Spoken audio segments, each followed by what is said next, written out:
All student, good morning. आज से पहले हमने बताया शिक्षा क्या है और मनोविज्ञान क्या है। हमने अलग अलग से शिक्षा और मनोविज्ञान को अलग अलग से परिभाषित किया, जिसमें आपको विस्तार से शिक्षा के बारे में बताया, मनोविज्ञान के बारे में बताया।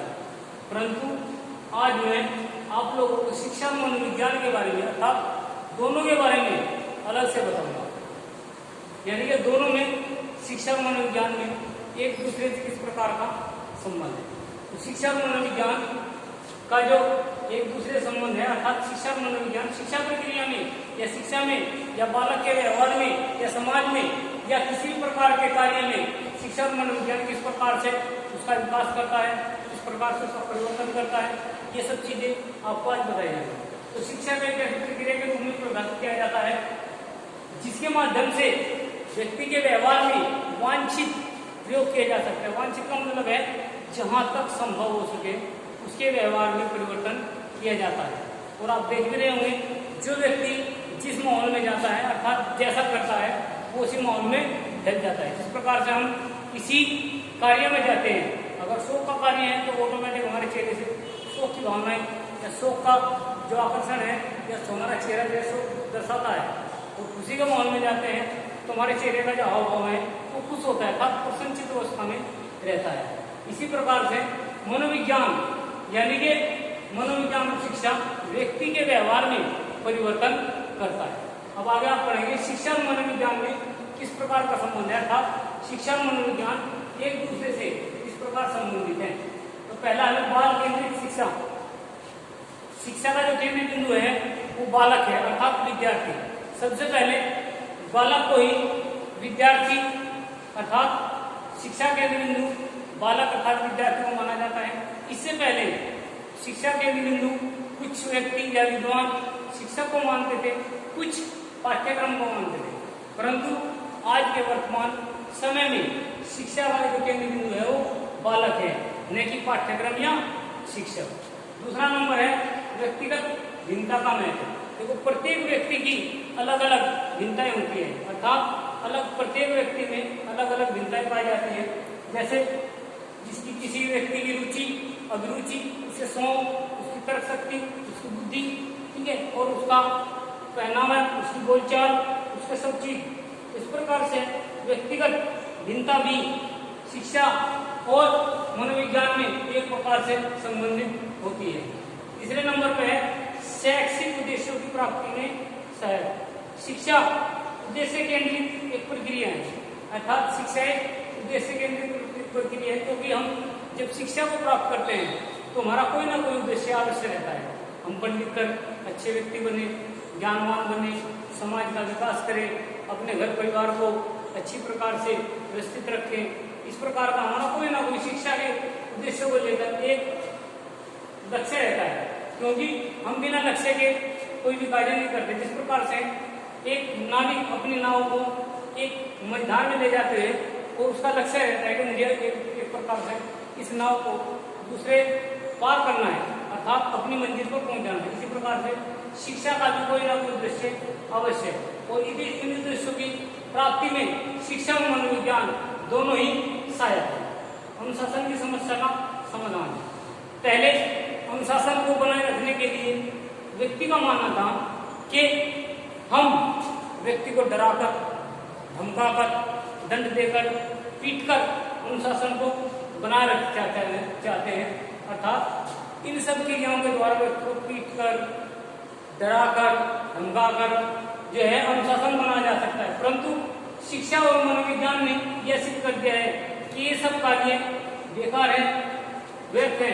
अब शिक्षा और मनोविज्ञान अपने दम पर अनुशासन को बनाए रखना चाहता है, अर्थात व्यक्ति का मनोवैज्ञानिक तरीके से उसका माइंड वॉश करता है और उसको अनुशासन बनाए रखने में सहयोग करवाता है। ठीक है। तीसरा है पाठ्यक्रम में सुधार। देखो, शिक्षा मनोविज्ञान के कारण आज पाठ्यक्रम में बहुत बड़ा सुधार हुआ है, क्योंकि हमारे जो पाठ्यक्रम में कुछ पाठ थे या कुछ टॉपिक थे वे आज भी थे, पहले भी थे, परंतु शिक्षा मनोविज्ञान के कारण आज पाठ्यक्रम में परिवर्तन हो चुका है और इसका सबसे मेन कारण है शिक्षा और मनोविज्ञान, अर्थात शिक्षा और मनोविज्ञान के कारण ही पाठ्यक्रम में परिवर्तन हुआ है। क्योंकि आधुनिकता शिक्षा और मनोविज्ञान के कारण यही, जैसे पहले हमारे यहाँ डिजिटल कक्षाएं नहीं थी, डिजिटल नहीं था, कंप्यूटर का प्रयोग नहीं होता था, ठीक है, ऑडियो वीडियो एजुकेशन नहीं थे, परंतु आज वर्तमान में हर विद्यालय में, महाविद्यालय में एक ऑडियो विजुअल एड्स अर्थात शिक्षा को व्यक्तिगत रूप से न मान करके तकनीकी रूप से अर्थात टेक्नोलॉजी के आधार पर पाठ्यक्रम में सुधार किया जा चुका है। नेक्स्ट नंबर है दृश्य श्रव्य सामग्री का प्रयोग। देखो, दृश्य का मतलब है जिसमें केवल हम देखते हैं, श्रव्य का मतलब है जिसमें हम केवल सुनते हैं, और दृश्य श्रव्य का मतलब है जिसमें हम देखते भी हैं, सुनते भी हैं।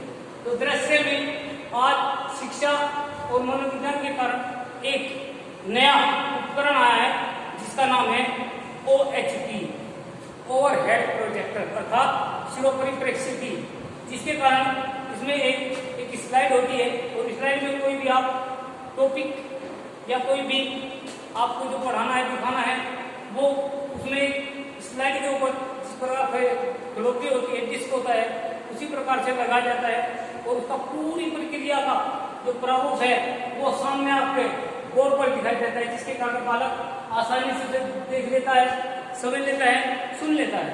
तो दूसरा है हमारा श्रव्य।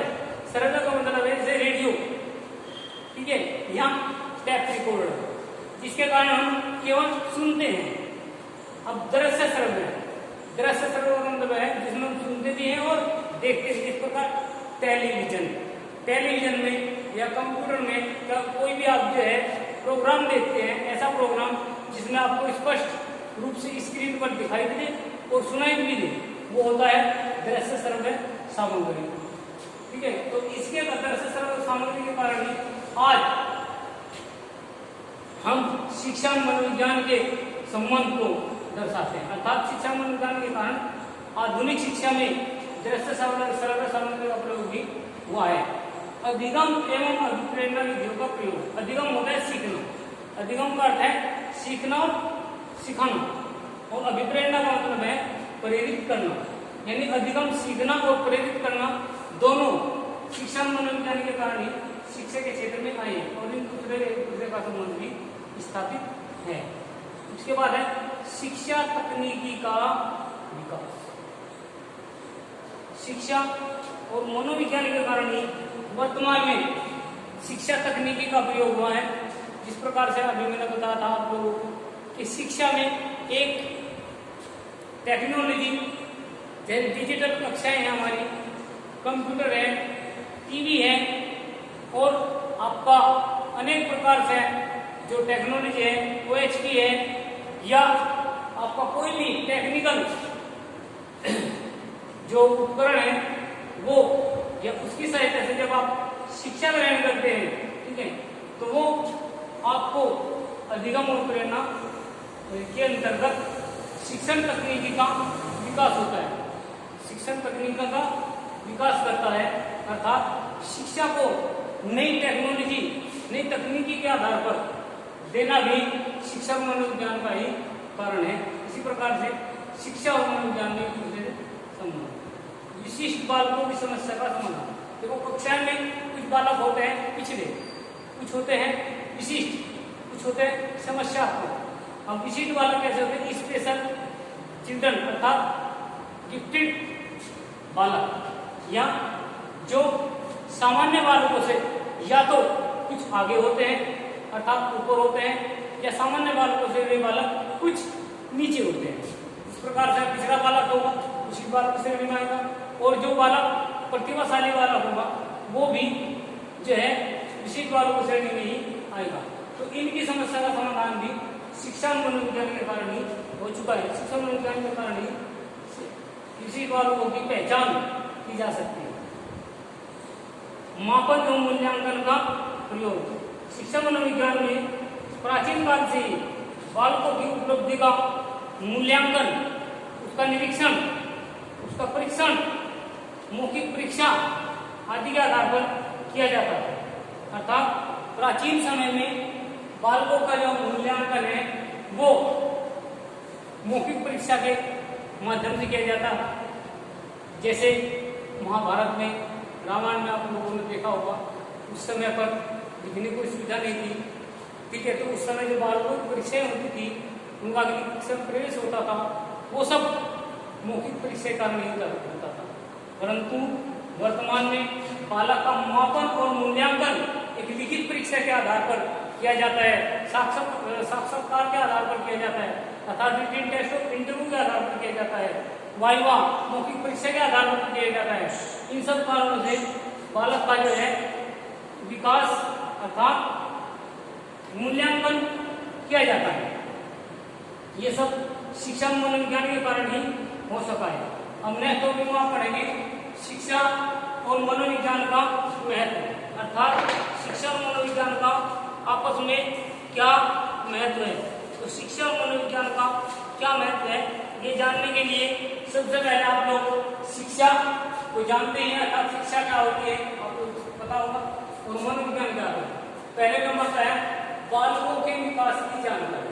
तो शिक्षा और मनोविज्ञान के कारण ही हमें बालकों के विकास की जानकारी होती है, अर्थात बालक कितना विकास कर चुका है, कितना बाकी है, अर्थात जिस स्टेप से हम बालक को लेकर चले थे या जहाँ से बालक को उठाया गया उसमें कितना विकास अर्थात कितनी प्रगति हुई है और उसमें और कितनी प्रगति करनी है, और ये सब शिक्षा मनोविज्ञान के कारण ही हो सका है।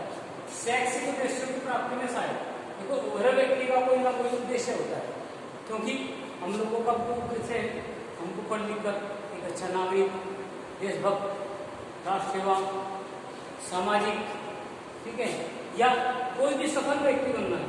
तो इसी प्रकार से ये जो कार्य है शैक्षिक उद्देश्य की प्राप्ति में सहायक, अर्थात मनोविज्ञान का के कारण हम शैक्षिक उद्देश्य की प्राप्ति में भी अपना सब कुछ या बहुत कुछ शिक्षा मनोविज्ञान के कारण ही कर पाए।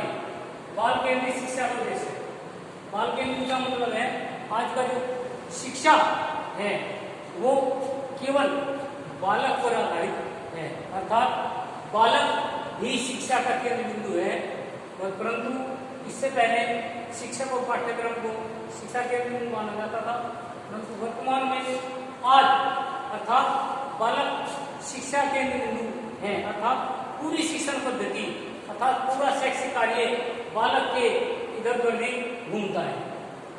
नेक्स्ट है मनोवैज्ञानिक सिद्धांतों पर आधारित पाठ्यक्रम। देखो पाठ्यक्रम में जितना भी प्रयोग हुआ है, जितना भी सुधार हुआ है, वो शैक्षिक या मनोविज्ञान के कारण ही हुआ है, क्योंकि मनोविज्ञान ने ही पाठ्यक्रम में सुधार किया है।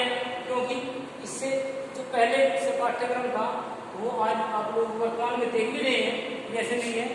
देखो आज जो है वर्तमान में आप पाठ्यक्रम पढ़ रहे था, कोर्स जो सब 20 साल या 15 साल पहले कोर्स था वो अलग है, और जो आज का कोर्स है वो अलग है। तो इन सब का अपना परिवर्तन, इन सब में जो कोर्स कुछ निकाला गया, कुछ जोड़ा गया है, वो सब शिक्षा मनोविज्ञान के कारण ही हो पाया।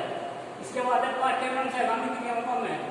पाठ्यक्रम तो आप लोग पढ़ते हैं, लेकिन सैद्धांतिक क्रिया होती है, यानी कि पाठ्यक्रम अर्थात शिक्षा के साथ बालक को अन्य क्रियाओं का भी ज्ञान अर्थात अन्य कार्यों की भी जानकारी होना या अन्य कार्यों में भाग लेना।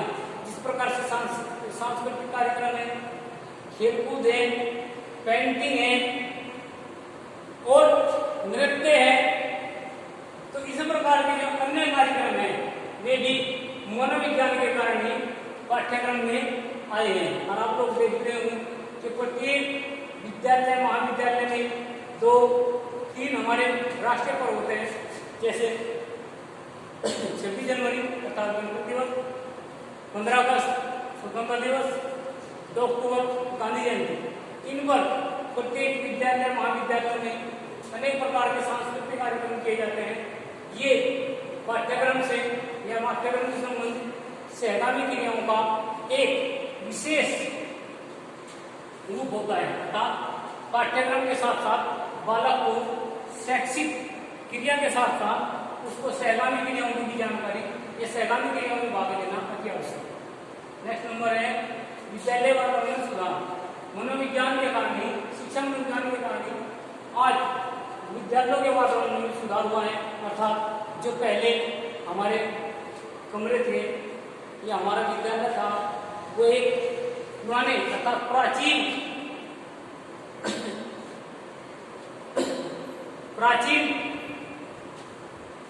क्रियाओं पर या प्राचीन शिलाओं पर या प्राचीन भवन में होता था। लेकिन वर्तमान में आप लोगों ने देखा होगा कि जितने बिल्डिंग हैं अर्थात भवन हैं, जितने विद्यालय महाविद्यालय या विश्वविद्यालय हैं वे सब नए भवनों में आ चुके हैं। अर्थात अब वे जितना सुधार हुआ है उनमें सबसे बड़ा सहयोग शिक्षा अनुसंधान के अंतर्गत शिक्षा मनोविज्ञान का ही है। अर्थात विद्यालय में जितने भी परिवर्तन हुए हैं वो वातावरण का हो या शिक्षा का हो, शिक्षण का हो या किसी भी कार्य का हो, वो सब शिक्षा मनोविज्ञान के कारण ही हो पाया है। नेक्स्ट है अनुसंधान के क्षेत्र में वृद्धि। अर्थात वर्तमान में जो अनुसंधान है वो भी केवल शिक्षा मनोविज्ञान के कारण ही हो पाया है। इसीलिए जितने रिसर्च हो रहे हैं, आज नई नई टेक्नोलॉजी, नए नए आविष्कार, नए नए कार्य हो रहे हैं, वे सब शिक्षा मनोविज्ञान के कारण ही हो पाए हैं। नेक्स्ट और लास्ट, अधिगम केंद्रित शिक्षा पद्धति का विकास। अधिगम का मतलब है सीखना या सिखाना। अर्थात जब कोई अध्यापक या शिक्षक कोई भी या किसी प्रकार का कोई भी व्यक्ति हो जो शिक्षक के रूप में है, उसका सबसे मेन केंद्र बिंदु अपने विद्यार्थी को या अपना कोई भी हो उसको सिखाने का ही होता है। अर्थात उसका जो केंद्र होता है, सोचकर चलता है, वो केंद्र बिंदु होता है, वो सब शिक्षण पद्धति पर आधारित होता है। और वर्तमान में आज शिक्षण पद्धति अर्थात शिक्षण को जो शिक्षण देना भी एक नई कला के रूप में आ गया है। देखो पहले व्यक्ति सीधे तख्ती पर लिखते थे, परंतु वर्तमान में आज पेंसिल आ गई है। पहले कैसे बोर्ड थे, आज कैसे बोर्ड हो गए हैं जो है, और अनेक बातों में आज परिवर्तन हुआ है। तो ये सब शिक्षा मनोविज्ञान के कारण हुआ है।